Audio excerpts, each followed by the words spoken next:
আমরা যুদ্ধ চাই না।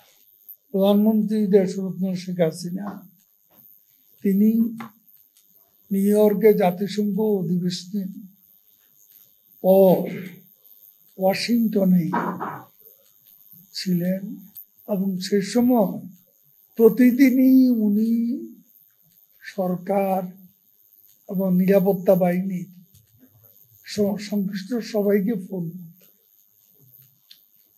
এবং আমাদের পার্টি পর্যায়েও তিনি আমাদেরকে সাবধান করে দিতেন যে কোনো অবস্থা আমরা যেন কেউ কোনো প্রভোকেশন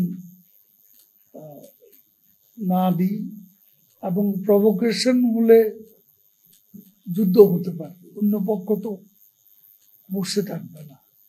আমাদের আকাশসীমাও তারা দু একবার লঙ্ঘন করেছে, তারপরে আমরা কিন্তু তখন প্রধানমন্ত্রীর নির্দেশে ধৈর্য ধরেছিলাম এবং সেই অবস্থাটার আর বেশি দিন এগোয়নি। যদিও রোহিঙ্গা সমস্যাটা আমাদের উপর জেঁকে বসেছে, আমাদের তো লিপ সার্ভিসের দরকার নেই। আমাদের দরকার এই রোহিঙ্গা বোঝাটা আমাদের উপর থেকে, আমাদের কাছ থেকে সরিয়ে নেয়া, এবং এটা আমরা সার্বিকভাবে আমরা চেষ্টা চালিয়ে যাচ্ছি। রাখান এলাকা আরাকান বিদ্রোহীরা প্রকাশ্যে এরা বিদ্রোহ করে যাচ্ছে, কাজে ওদের আভ্যন্তরীণ সংঘাতটার জন্য আমরা যদি সাফার করি সেটা হলো অত্যন্ত দুর্ভাগ্যজনক। এমনি বর্তমানে যে সরকার, সেই সরকারের মিলিটারি গভর্নমেন্ট, তাদের সাথে আমাদের কোনো বৈরিতা নেই।